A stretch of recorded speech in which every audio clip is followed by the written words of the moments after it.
Iglesia, bienvenidos a esta sesión número 3 de la Conferencia Bíblica 2020. Muy contentos con el Señor porque podemos llegar a este momento después de todo un fin de semana de aprendizaje y de crecimiento. Te invitamos a que por unos momentos oremos y entreguemos este tiempo en las manos del Señor para que su Espíritu Santo ilumine todo lo que tiene que alumbrar, todo lo que tiene que revelar a nuestro corazón. Así que hazlo en tu casa, cierra tus ojos y ora con nosotros. Dios, gracias porque nos permites llegar a este día, este último día de conferencia, en esta sesión. Queremos que nos inspires, que nos llenes con tu Espíritu Santo e ilumines todo aquello que necesita ser revelado para que tu palabra haga un efecto de crecimiento en nosotros, de manera que nuestra fe crezca y dé frutos. Te pedimos, Dios, que tomes este momento y nuestras vidas en Cristo Jesús. Amén. Iglesia, te invitamos entonces a adorar. Hazlo con total libertad, pero hazlo junto a nuestro equipo de adoración. Dios te bendiga.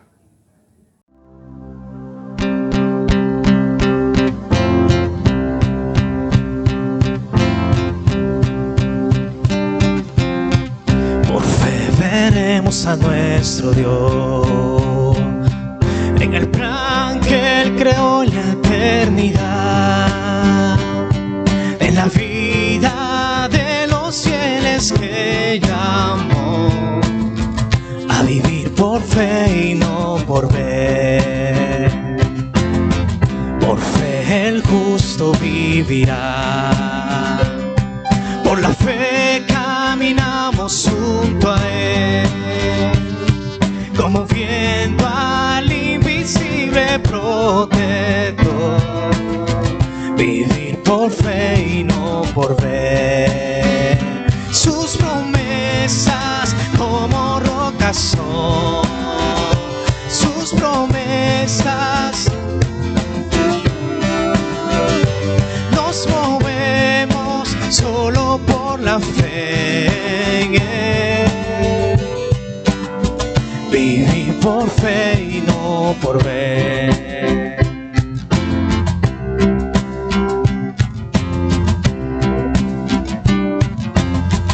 Por fe profetas hablaron fiel, por la fe proclamaron la verdad del Mesías prometido en Edén, el que la muerte venció en la cruz. Por fe la iglesia se moverá con poder del Espíritu de Dios, y las huestes del infierno no podrán dañar la obra de nuestro Dios. Sus promesas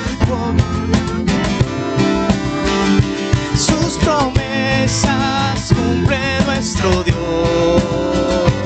Nos movemos solo por la fe en Él. Viví por fe y no por ver.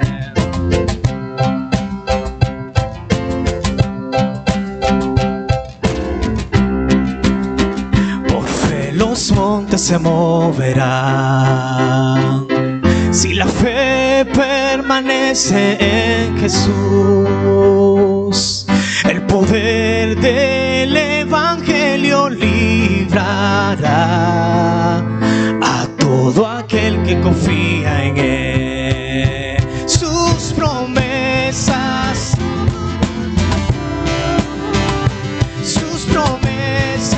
cumple nuestro Dios. Nos movemos solo por la fe en Él. Viví por fe y no por ver. Sus promesas como rocas son, sus promesas cumple nuestro Dios. Nos movemos solo por la fe en Él. Viví por fe y no por ver. Viví por fe y no por ver. vivir por fe y no por ver.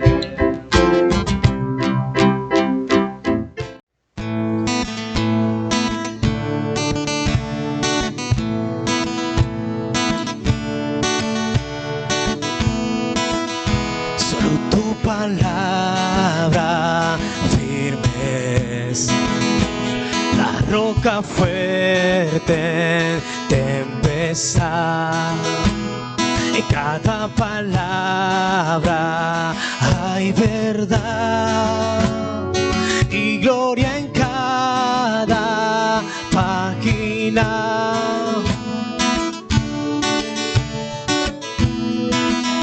Solo por la fe venimos Dios, sin ningún mérito que dar. Confiamos en tus promesas, Dios. Nuestra esperanza en Cristo está. Gloria, gloria, solo la gloria a Dios. Gloria, gloria, solo la gloria a Dios.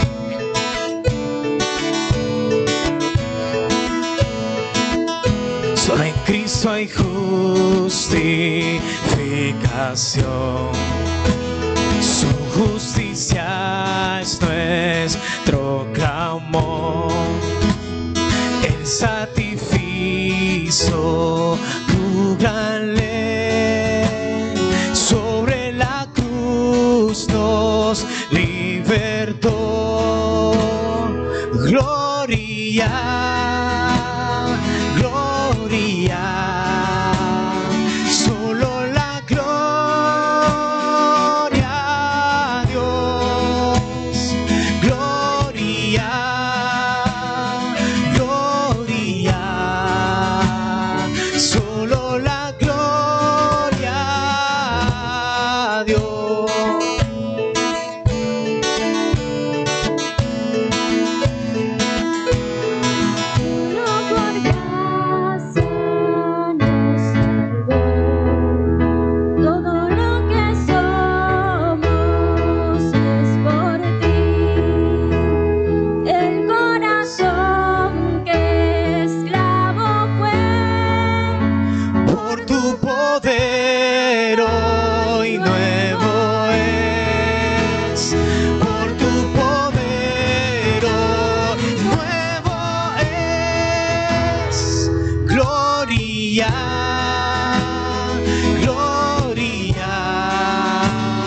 Solo la gloria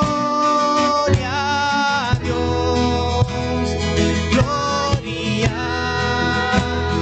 gloria, solo la gloria a Dios. Gloria, gloria, solo la gloria a Dios. Gloria, gloria, solo la gloria a Dios.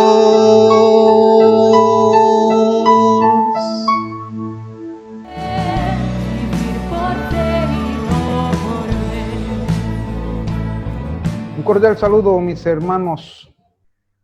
Es grato encontrarnos nuevamente para compartir la palabra del Señor. En la conferencia anterior, les comenté que la fe gira en dos direcciones. Mira hacia la obra de Cristo realizada a favor de nosotros en la cruz, al pasado, creo en lo que Cristo hizo por mí, pero también mira hacia nuestra forma de vivir, es decir, hacia adelante, en lo que mi vida en Cristo puede manifestar aquí en la tierra y que se traduce en obras. Y también nos referimos a la obra de Cristo, lo que Cristo hizo por nosotros. Y en esta ocasión comentaremos el papel de nuestras obras, es decir, cómo se relacionan las obras con nuestra fe. Entonces vamos a hablar de fe en acción. Ese es nuestro tema para este día. La fe en acción. Nuestras obras delatan lo que creemos y eso es seguro. Nuestras obras delatan lo que creemos. Eso es seguro. Hemos comentado que nuestra fe se basa en lo que Dios ha dicho. Hemos dicho que su palabra es la base de nuestra fe, pero también nuestras obras responden y proclaman la fe que profesamos. Yo quiero invitarles a que busquen sus Biblias y vaya conmigo y leamos un texto inicial, la carta de Santiago. Santiago capítulo 2, versículos 14 al 26. Santiago 2, 14 al 26. ¿De qué sirve, hermanos míos, si alguno dice que tiene fe, pero no tiene obras? ¿Acaso puede esa fe salvarlo? Si un hermano o una hermana no tienen ropa y carecen del sustento diario, y uno de vosotros les dice, id en paz, calentaos y saciaos, pero no les dais lo necesario para su cuerpo, ¿de qué sirve? Así también la fe por sí misma, si no tiene obras, está muerta. Pero alguno dirá, tú tienes fe y yo tengo obras. Muéstrame tu fe sin las obras y yo te mostraré mi fe por mis obras. ¿Tú crees que Dios es uno? Haces bien. También los demonios creen y tiemblan. Pero ¿estás dispuesto a admitir, oh hombre vano, que la fe sin obras es estéril? ¿No fue justificado por las obras Abraham, nuestro padre, cuando ofreció a Isaac su hijo sobre el altar? Ya ves que la fe actuaba juntamente con sus obras como resultado de las obras de la fe. Y como resultado de las obras de la fe fue perfeccionada. Y se cumplió la escritura que dice, y Abraham creyó a Dios y le fue contado por justicia, y fue llamado amigo de Dios. Vosotros veis que el hombre es justificado por las obras y no solo por la fe. Y de la misma manera, ¿no fue Rahab, la ramera, también justificada por las obras cuando recibió a los mensajeros y los envió por otro camino? Porque así como el cuerpo sin el espíritu está muerto, así también la fe sin las obras está muerta. Permítanme hacer un recorrido por la carta de Santiago. Santiago parece ser esta carta que ilustra de manera práctica cómo es que debe evidenciarse la fe. ¿Cómo es que debe vivir alguien que cree en Cristo Jesús? Santiago parece que nos va a decir cómo es que se conoce o cómo debe andar aquel que ha dicho que cree a Cristo Jesús. Es el libro que en el caso de Martín Lutero, el que menos le gustaba. Porque Martín Lutero decía que tenía una especie de contradicción con lo que Pablo decía allá en Romanos y Gálatas al respecto de la justificación por la fe.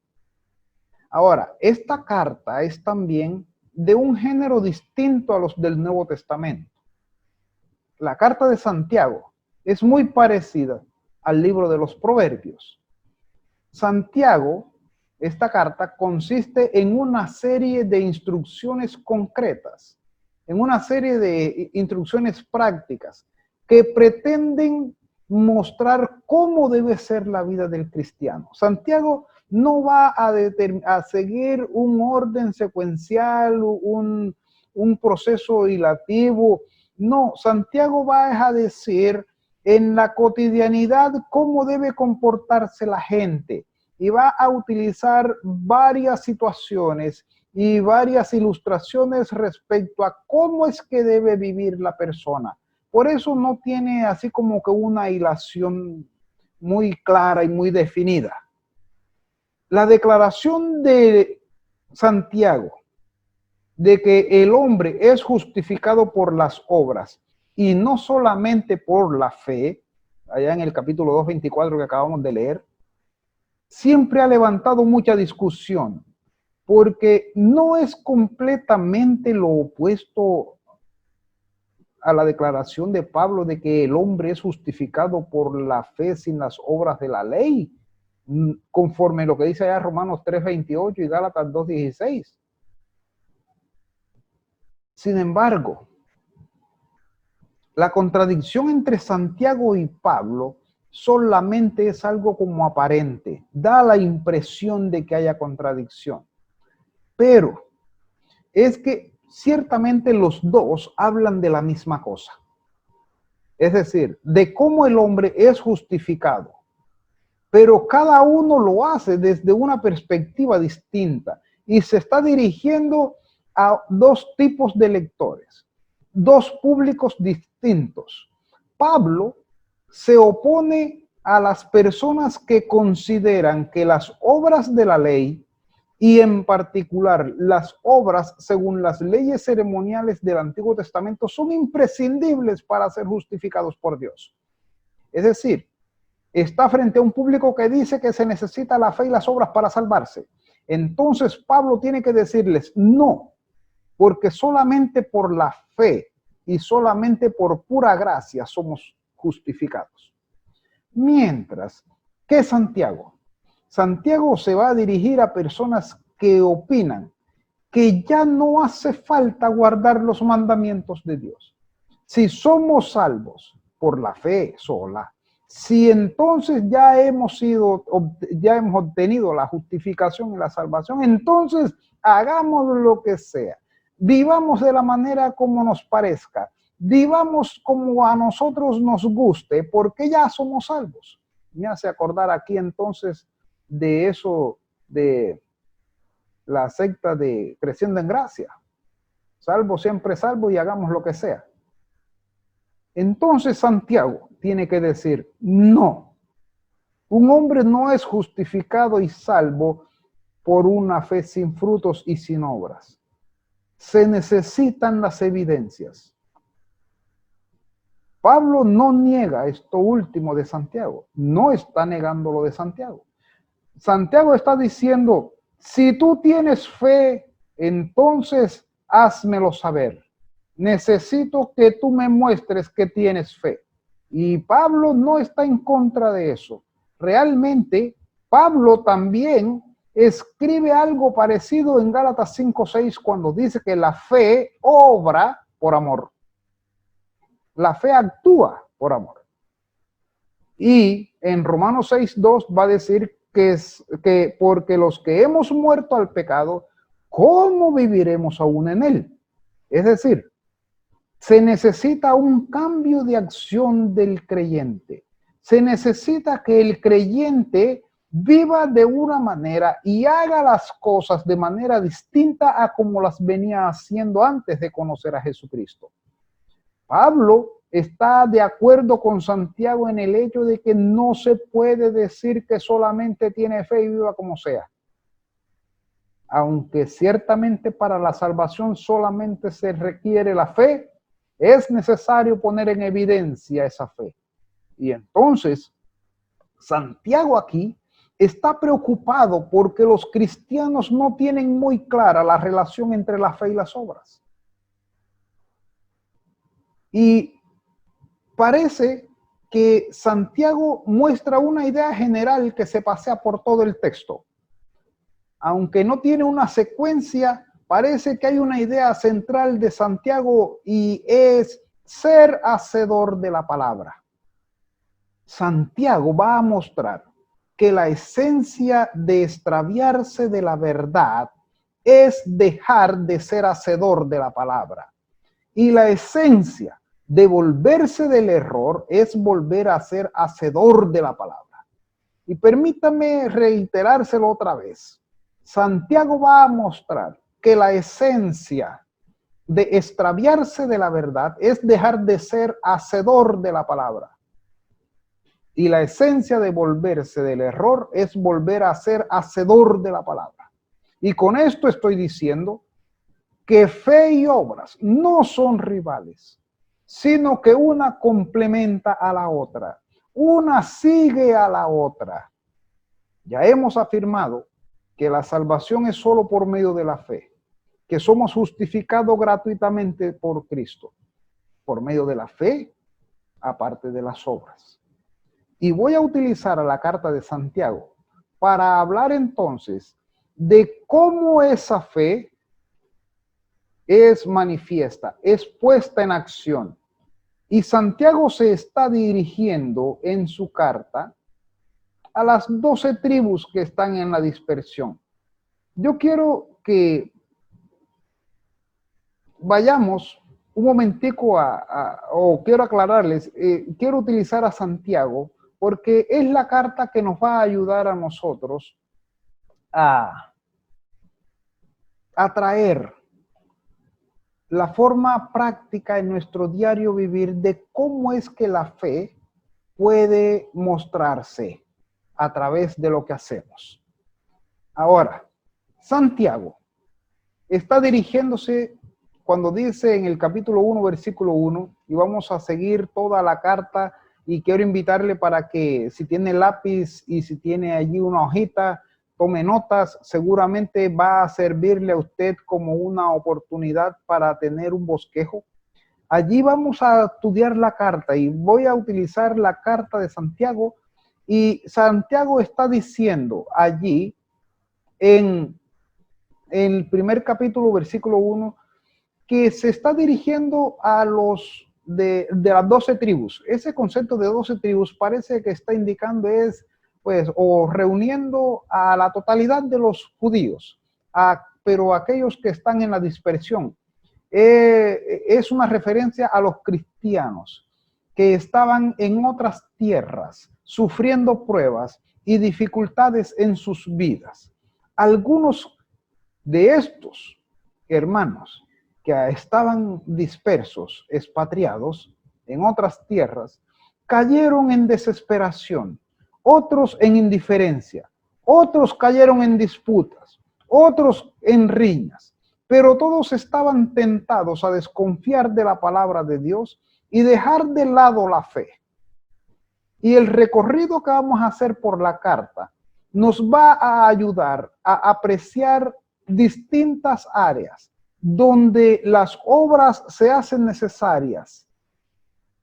Puede ser también la oportunidad, como les dije, para que usted tenga un bosquejo y haga un estudio más detallado en sus devocionales, allá en su casa, con su familia. Y entonces, vayamos a la carta de Santiago. Después de una breve introducción que hace Santiago, él va a mencionar el primer argumento, haciendo el énfasis sobre el hecho de una fe. Y vamos a utilizar el concepto de fe viva. ¿Por qué? Porque eso lo va a mencionar en el capítulo 2, donde nosotros estuvimos leyendo, y vamos a explicarlo más adelantico. Y entonces Santiago va a decir o va a hacer el primer argumento, que el hecho de tener una fe viva produce gozo en medio de las pruebas. La evidencia de tener fe es que las pruebas le van a producir gozo. Y está desde el versículo 2 al 18 del capítulo 1. 1, versículo 2 al 18. Nosotros somos hacedores de la palabra si la prueba nos produce gozo. Aquel que ha creído la palabra del Señor, aquel que ha sido convencido y que ha decidido creerle a Dios, en medio de las pruebas, él entonces tendrá gozo. Y no es necesariamente una felicidad o una risa, sino el alivio de saber que ha sido Dios quien lo ha conducido hasta allá, pero que también lo acompaña, que no lo abandona, que no está solo, y que en medio de la lucha y de la dificultad, Dios está con él. Y aquí se enfoca entonces en la actitud cómo se asume una prueba. Y la fe ha de ser puesta a prueba, dice el texto. Y la prueba va a generar reacciones en el cristiano. Y esa prueba es entonces la evaluación. Allí será calificado el cristiano. Allí es donde se sabe cuánto puede el cristiano avanzar, cuánto ha avanzado. Pero lo curioso es que la intervención de Dios a favor del creyente por la fe en Cristo Jesús le da la victoria sobre la tentación. Algunas veces las pruebas va a llevar al cristiano a la tentación.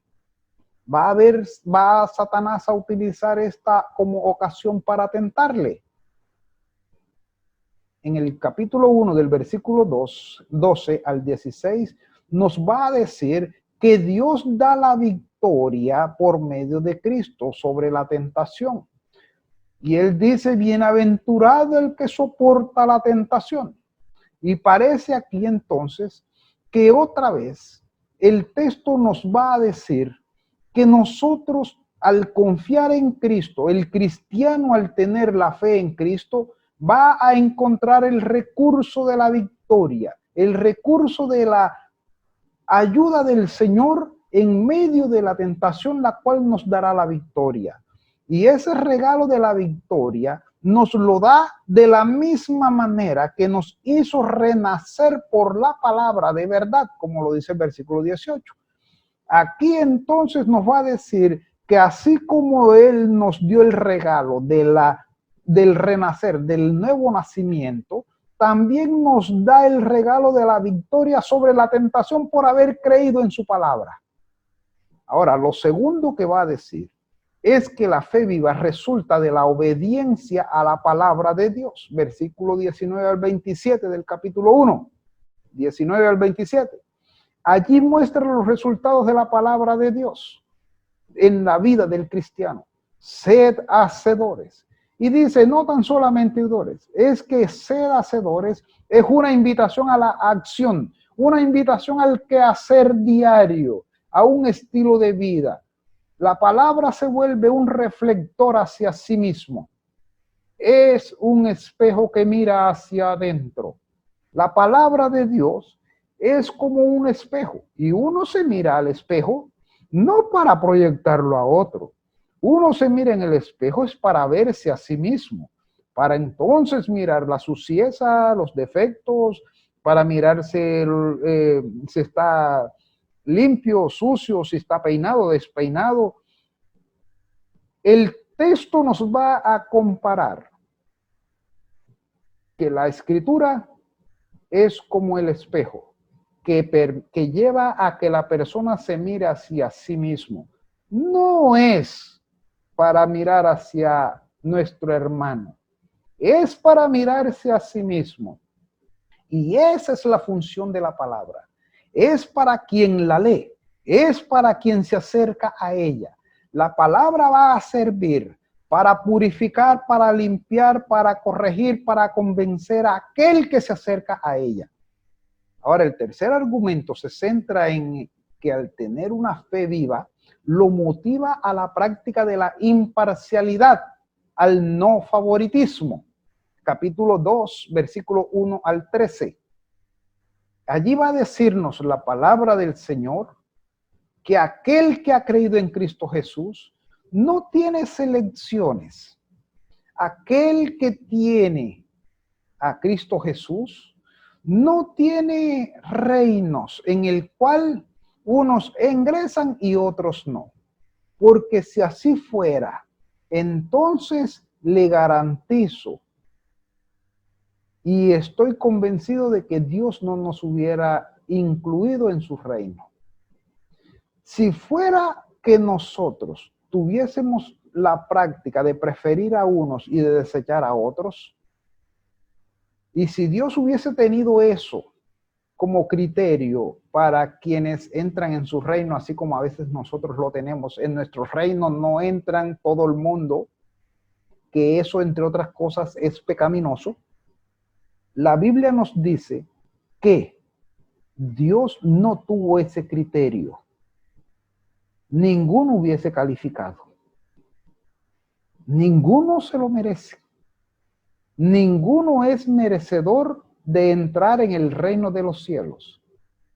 Y por eso es que Él le abrió la puerta a todo aquel que crea. Igualmente, si todos nosotros somos miembros del cuerpo de Cristo, debemos igualmente considerar a los demás de tanto valor y quizá mayor que nosotros mismos, por los cuales debemos apreciarlos de tal magnitud que los consideremos quizá superiores a nosotros, como dijo San Pablo, considerad a los demás como superiores a usted mismo.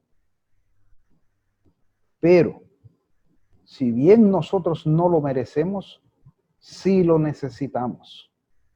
Y porque lo necesitamos, entonces somos incluidos en el reino de los cielos. Y es allí donde adquirimos el criterio de hijos de Dios. Es allí donde adquirimos el criterio de ser miembros de la familia de Dios y todos conciudadanos del reino de los cielos. Y entonces aquí ya estamos observando que se comienzan a involucrar las obras como prueba de nuestra fe. Se da cuenta que Santiago está diciendo de qué manera te comportas tú con tus hermanos.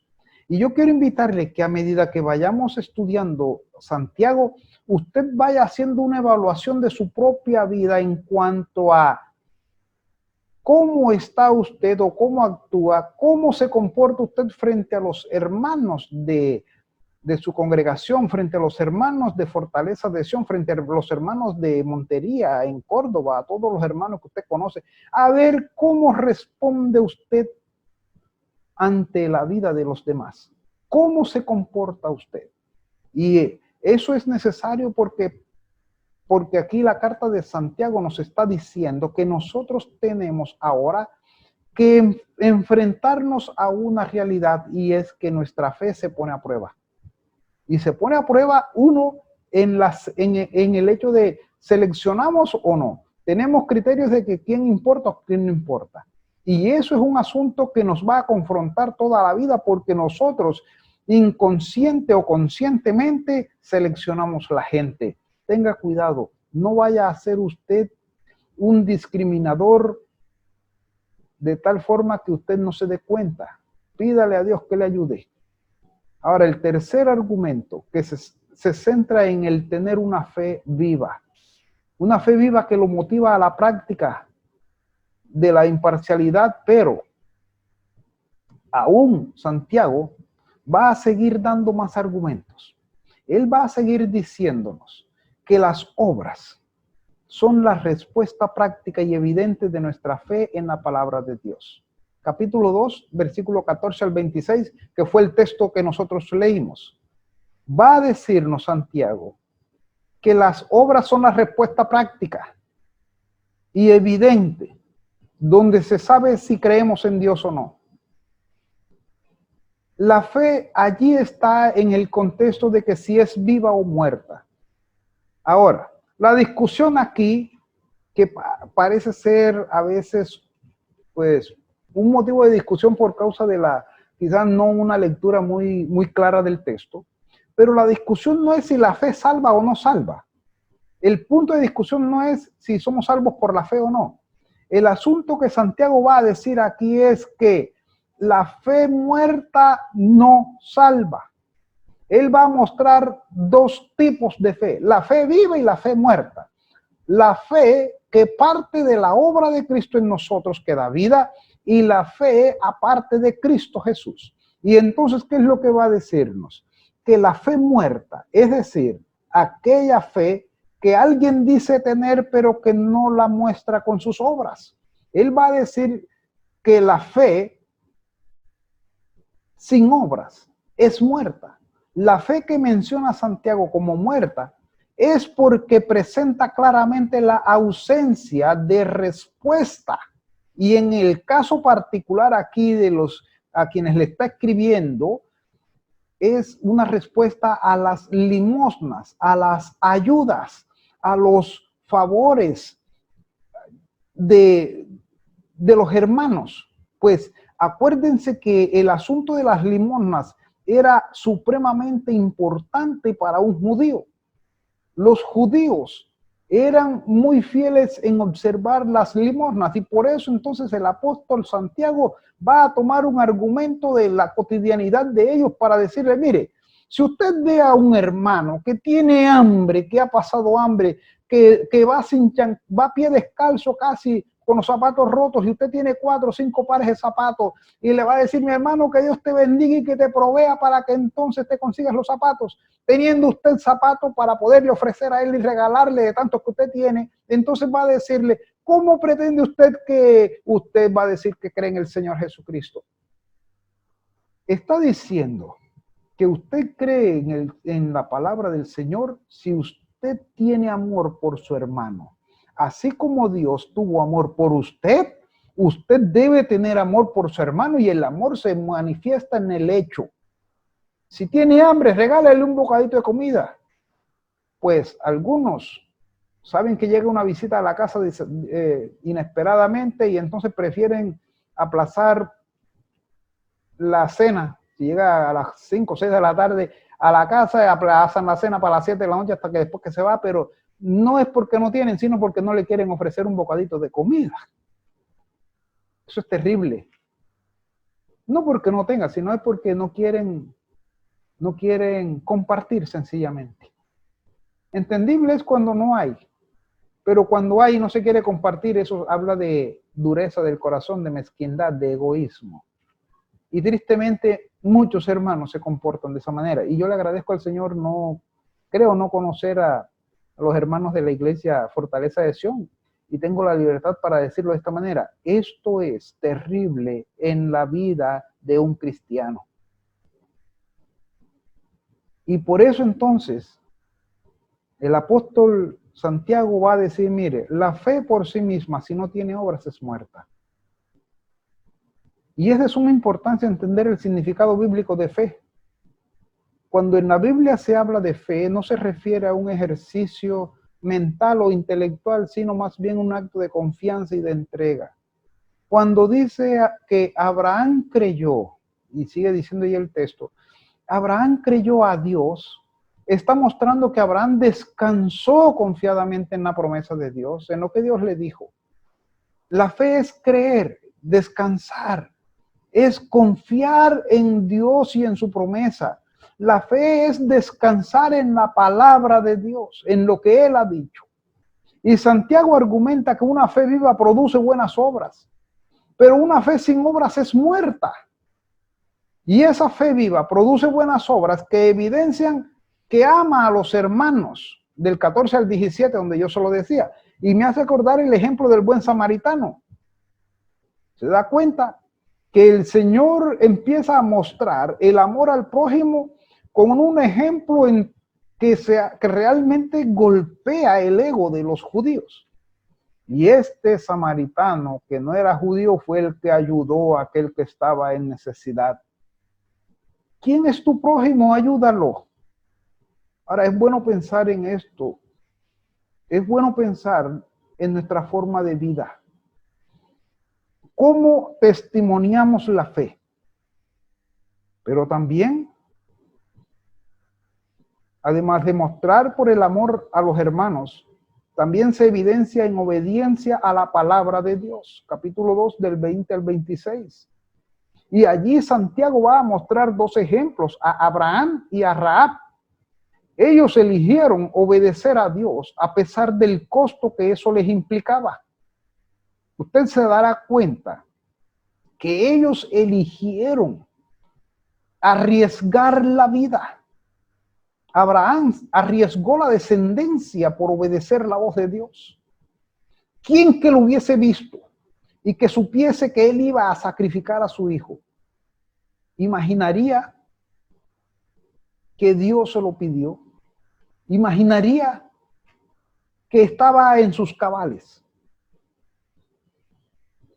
Abraham, por el simple hecho de decidir obedecer a Dios, y yo me imagino que él iba seguro de que de alguna manera Dios iba a proveer, porque si Dios fue el que le prometió la descendencia, que si Dios fue el que le aseguró que él iba a tener un hijo, y así ocurrió, de alguna manera Dios proveería para su descendencia, y que si entonces era Isaac, algo ocurriría con él, porque ese era el hijo de la promesa. Así que se decidió sin pensarlo dos veces, y al sacrificarlo Dios lo detiene, y entonces por escuchar la voz de Dios le da una promesa grandísima. Ahora, en el caso de Rahab se jugó la vida ocultando a los espías que fueron a inspeccionar a la ciudad de Jericó, y los envió por otro camino. Llegan a visitar los de la guardia de Jericó a Rahab, a esta ramera, y entonces ella sabía que estaba en juego la vida, pero ella sabía que lo que estaba ocurriendo, y de seguro ya Dios se lo había dicho, ya ella había creído la palabra de Dios, ya ella de alguna manera Dios la había visitado y le había dicho, porque ese fue el testimonio de ella, que ellos vendrían y que Jericó sería invadido por el pueblo de Israel. Y él lo que les dijo, bueno, ayúdenme, yo creo que esto va a ocurrir, así que necesito que me ayuden. Ella cree en el Señor, cree la palabra, y por causa de creer, ella se salva y su familia. Es impresionante. Aquí vemos otra vez, la fe se percibe en las obras. Por la fe Abraham ofreció a su hijo. Por la fe Rahab fue quien llevó y condujo a los espías para que se fuesen por otro camino. Ahora, además de esto, Santiago también va a decir que una fe viva genera autocontrol. Y este ya es de más cuidado. Capítulo 3 del 1 al 18, y habla de la lengua. Usted debe haberlo leído varias veces. Aunque menciona aquí a los maestros de la palabra, no solo aplica para ellos, sino para todo aquel que confiesa su salvación en Cristo. Santiago va a decir que si una persona es capaz de controlar su lengua, posee una sabiduría divina y Dios está en control de su vida. Pero una lengua no controlada se convierte en un instrumento de Satanás y da evidencia de una sabiduría mundana. Y observe que está mostrando aquí otro aspecto de la cotidianidad, lo que hablamos y cómo lo hablamos. Y aquí está sencillamente mostrando la lengua de todo, en todos los énfasis y enfoques. ¿Cómo hablamos? ¿Qué es lo que decimos? ¿De qué manera lo expresamos? Las palabras que decimos agradan o dan testimonio de nuestra fe en Jesús, o quizá somos como aquellos que en medio de los mundanos somos mundanos y en medio del pueblo de Dios somos del pueblo de Dios, y decimos que una cosa es estar en el templo, en la casa, alabando a Dios, y después podemos hacer lo que sea y hacemos de otra manera. Santiago va a decir, eso es una total locura. Eso va a ser sencillamente una insensatez.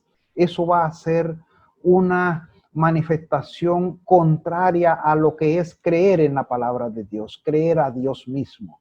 Si creemos en el Señor, entonces permite que se ocurra lo que la palabra del Señor dice: no mintáis, no gritéis, hablad verdad. Cuando dice la palabra que toda palabra honesta salga de vuestra boca, y habla aquella la que sea necesaria para la edificación de los oyentes, a fin de que haya gracia entre los que te escuchan. ¿Eso ocurre o no ocurre? Si no, entonces no estás creyendo la palabra de Dios. Entonces para ti la palabra del Señor resulta sencillamente ser un ruido que te retumba en los oídos y nada más. Por eso el apóstol Santiago va a decir que la lengua va a ser un instrumento determinante para saber cuánto creemos. O cuando estamos en pruebas, ¿qué hablamos? Cuando estamos en crisis, ¿de qué manera nos dirigimos? Cuando estamos orando al Señor en medio de una tormenta, cualquiera que sea, ¿de qué manera vamos? Procure que en usted no haya resentimiento ni amargura.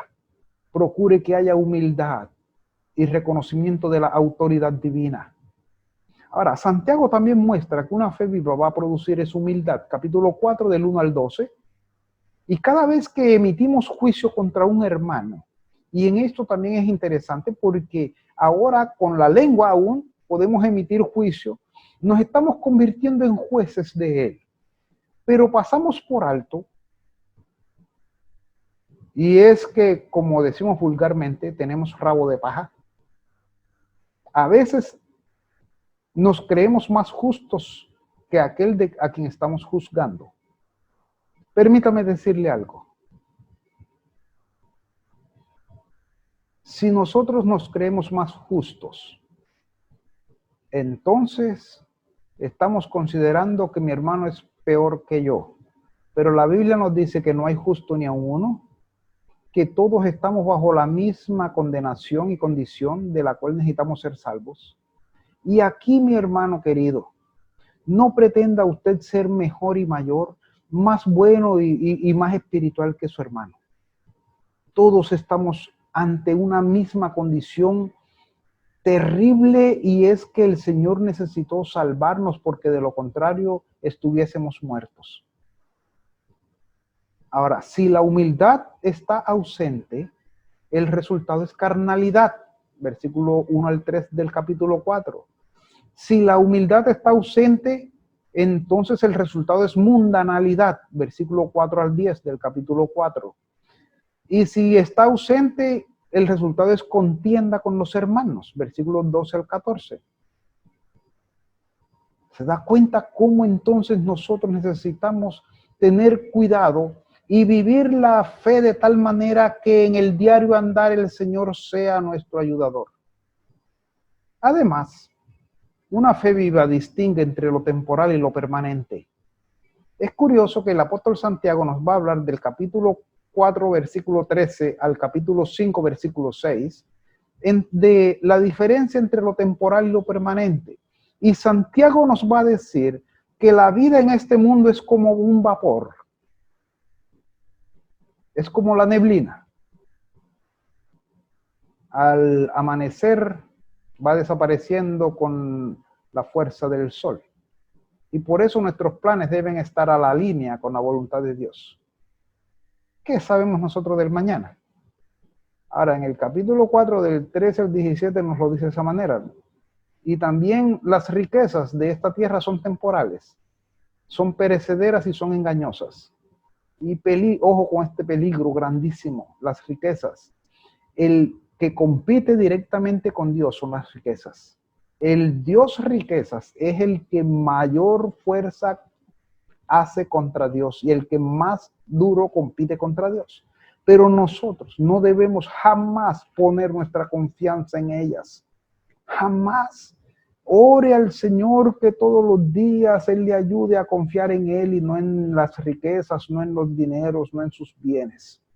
Finalmente, Santiago concluye su argumento enfatizando el hecho de que una fe viva se apoya en las Escrituras, capítulo 5, versículos 7 al 20. Y dice que una fe viva es impulsada por la esperanza de la segunda venida del Señor. Versículo 8 dice, sed pacientes y fortaleced vuestros corazones porque la venida del Señor está cerca. Esas fueron las palabras, por lo menos iniciales, allá en el libro de los Hechos, capítulo 1, cuando él ve y dice, varones galileos, estáis mirando al cielo, ese mismo que han visto irse, así vendrá. De allí comienza entonces la dinámica de la predicación en la iglesia y por los apóstoles, que el Señor viene. Claro, ya el Señor lo había dicho con anterioridad que Él vendría, aún estando vivo. Pero ahora la venida del Señor viene a ser ejemplificada por los sufrimientos y la paciencia de los profetas. Allí en el capítulo 5, versículo 10, dice, tomad como ejemplo de paciencia y aflicción a los profetas que hablaron en el nombre del Señor. Noten aquí entonces que Santiago está diciendo que la fe en el Señor Jesucristo, esa fe viva, que se apoya en las Escrituras, pues, y tiene como referencia a los profetas, de los cuales ellos tenían el testimonio, que padecieron, que sufrieron, que fueron aún mártires por causa de la predicación, sufrieron, padecieron, tuvieron paciencia, y le está diciendo que la paciencia en ellos también es una forma de evidenciar que ellos creen en el Señor Jesucristo. Y Santiago concluye diciendo que es necesario orar. La oración, ojo, aquí Santiago va a concluir con la oración y va a mostrar que la oración es una evidencia sólida de una fe viva y ferviente. La oración es el testimonio de la fe. Y quiero aquí entonces comentarles algo respecto a la oración. En este texto, el contexto de esta invitación a la oración, desde el versículo 13 en adelante, al 20, es un llamado, ojo, es un llamado a la reconciliación, un llamado a la humildad, un llamado a no juzgar al hermano, un llamado a no menospreciar al hermano. Se da cuenta que Santiago ha venido hablando en toda la carta de eso que se debe vivir y qué es lo que no se debe hacer, cómo comportarse, porque es que la comunidad cristiana estaba en un conflicto, en una lucha donde ellos estaban experimentando el uno con el otro, riñas, pleitos, disputas, habían peleas entre ellos mismos, aún agresión física. Y eso se lo voy a hacer ver aquí, porque es que el apóstol Santiago está observando que la fe de ellos era mayormente en palabra y no en obras. Y entonces él va a decirles, es necesario que ores. Ores para que no juzgues al hermano.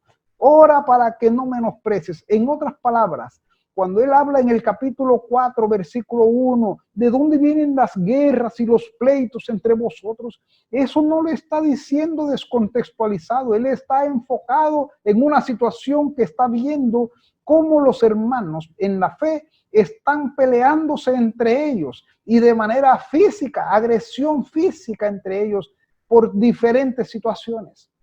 Y le está diciendo es necesario orar para apartarse del mal, entre otras cosas. Entonces la oración va apuntando hacia sí mismos, pero también está diciendo, y que está cerrando el capítulo, la carta, llamando a la oración, porque está mencionando a los que están sufriendo. Observe, hace un llamado en el versículo 13 a orar por los que están sufriendo. ¿Está alguno triste, angustiado, sufre alguno, está afligido? Haga oración. Y eso puede ser por asuntos que vea entre los hermanos o que sea hacia sí mismo. Pero el versículo 15 dice, ¿está alguno enfermo? Y ojo, aquí la enfermedad pueda que sea por asuntos naturales o de la cotidianidad o que haya sido provocado de pronto alguna agresión, algún golpe, porque también va a decir que en el versículo 15 dice, para que sean borrados los pecados, es decir, ora por los que han estado pecando. Y creo que aquí está pidiendo un acto de reconciliación. En la oración debe haber allí entre el uno y el otro un espacio para la reconciliación mutua.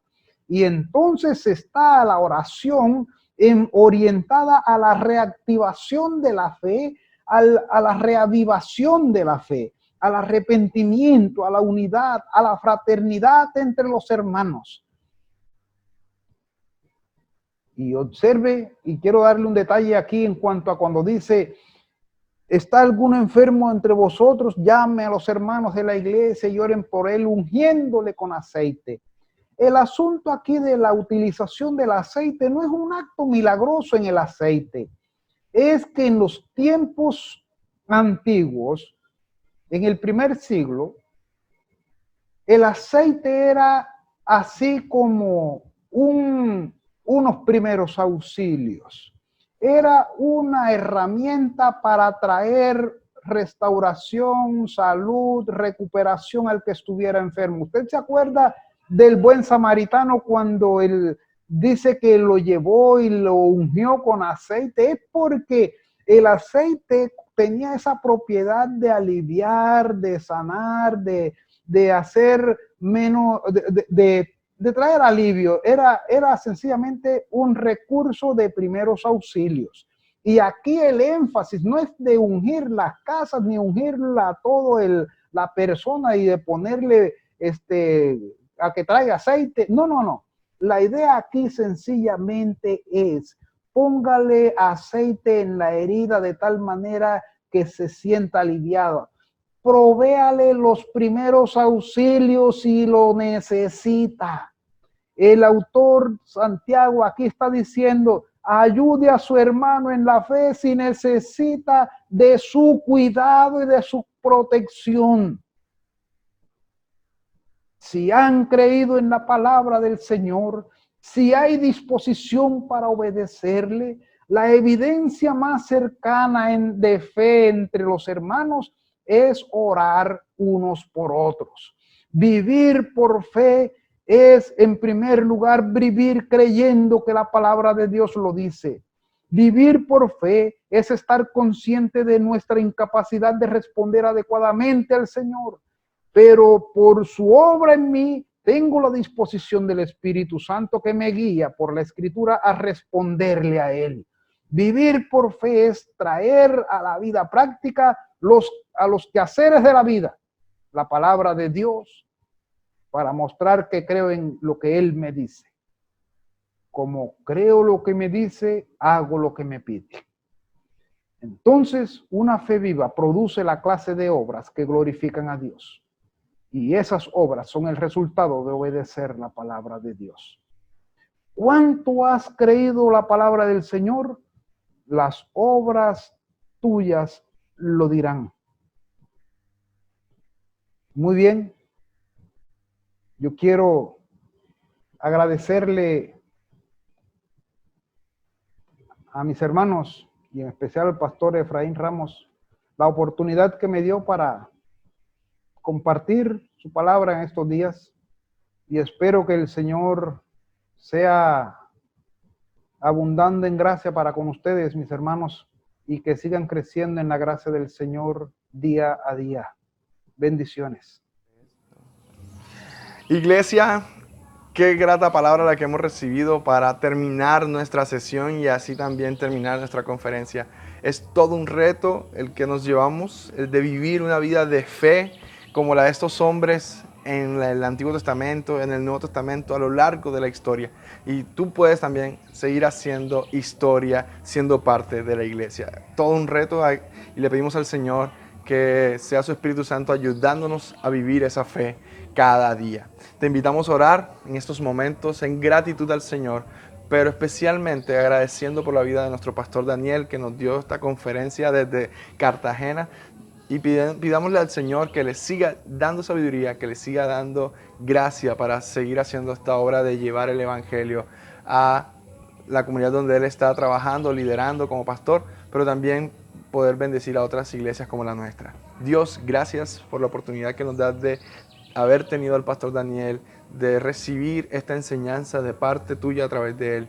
Bendícelo con gracia, con sabiduría, con paz, dándole, Señor, todo lo necesario para seguir haciendo la obra que tú le has encomendado. Gracias por bendecir nuestras vidas a través de él. Lo honramos y lo bendecimos en el nombre de Jesús. Amén. Iglesia, así quedamos despedidos. Esperamos poder verles el próximo domingo o entre semana.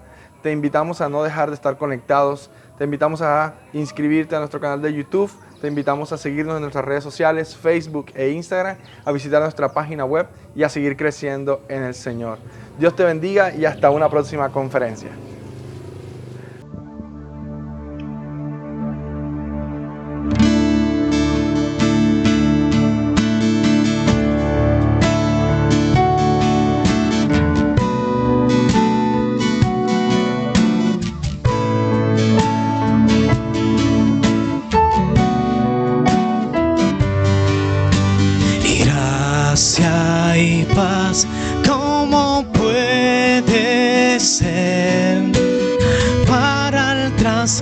pastor y al ladrón sin valor.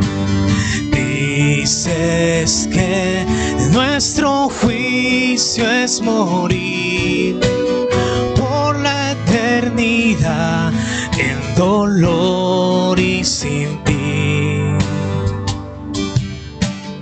Oh, qué gran miserio es para mí, qué gran miserio es para mí, que tu gracia vino a mí.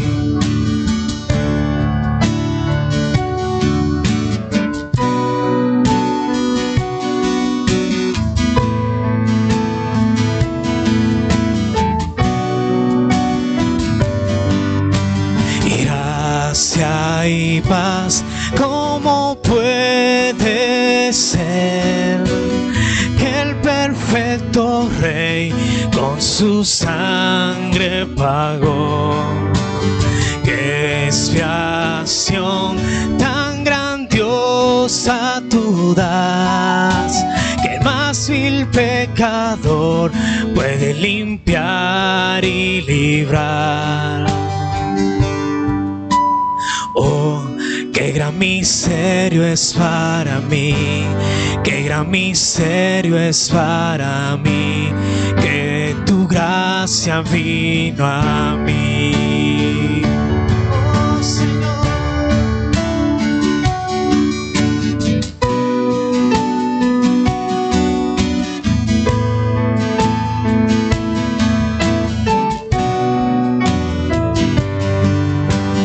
Gracia y paz, ¿cómo puede ser?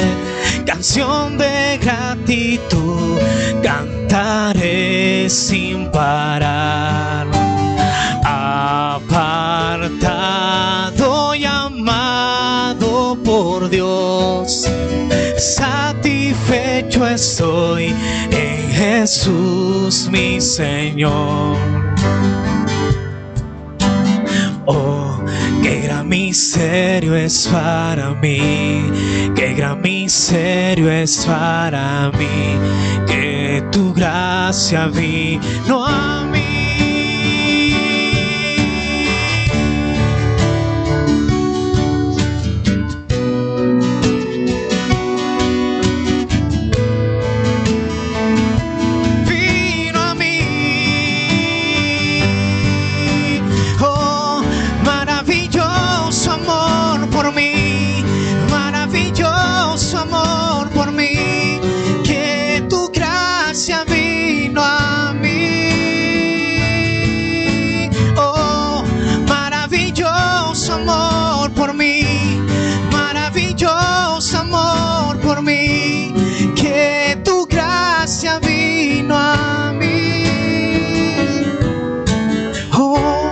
Maravilloso amor por mí, maravilloso amor por mí, que tu gracia vino a mí.